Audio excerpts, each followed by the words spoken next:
Hi, I'm Stephen Frosh. I'm Pro Vice Master of Birkbeck College, and I'm the chair of the internal board of Trigger, and I'm a professor in the Department of Psychosocial Studies here in the School of Social Science, History and Philosophy.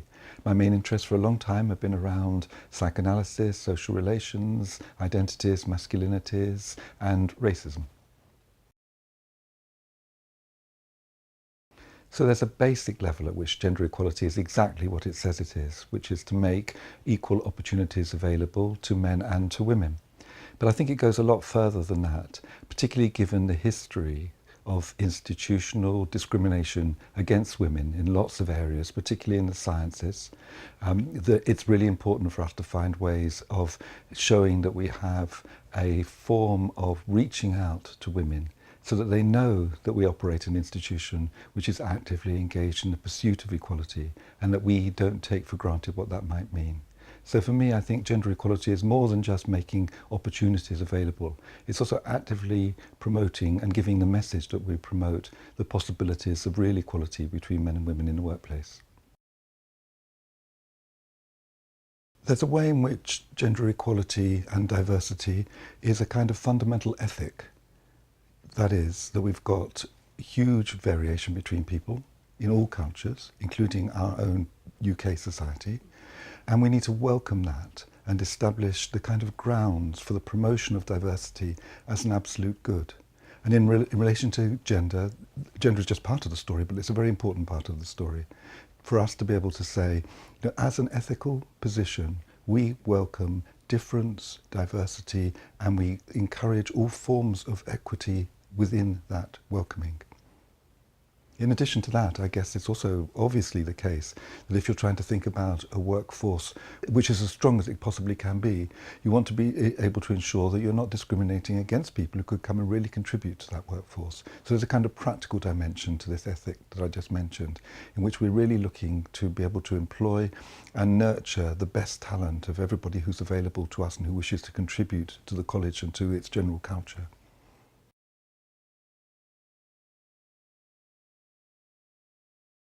Well, I think there are a number of things that are very challenging about enabling a diverse workforce. Um, at the simplest level, there are long histories, particularly in some disciplines, in which women have not felt welcomed.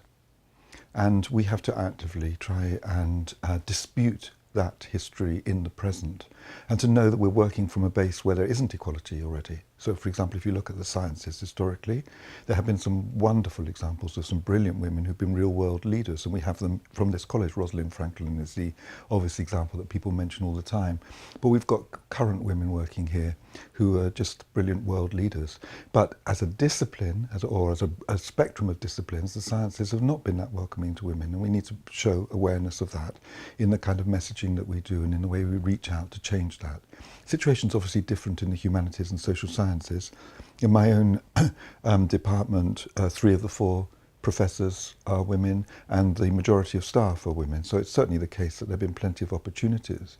But you can also see the kind of work that we do as somehow often seen as a kind of a bit marginal, a bit critical, a bit outside the norms. And that's quite characteristic of those disciplines which have welcomed women in the past.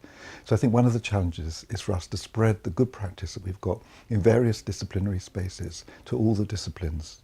And to see it as a whole college, a whole university kind of aspiration. The other thing I think to note about how difficult it is to contest gender inequality is how narrowly we often define the terms. People often think that if you simply make more jobs available or appoint more women, you've solved the problem. But actually all you've really done is identify it. You said there is a problem here that we have to do something about. And often having policies and so on, which are all very important, are also seen as the solution to problems without enacting those policies in ways which really make a difference. So I think we have to go through processes of constant scrutiny, which involve all sorts of things: employment practices, questions of sexual harassment, ways in which people come to know about our jobs, how promotion policies work in practice, who thinks that they've got an opportunity to move on with their career and who doesn't. It's really very complicated. And while, for example, I'm in favour of the unconscious bias training and those kinds of things that we put in place, they're not simple things to do. As I say, it's a process of constant scrutiny. And it's very hard to maintain that level of concentration all the time.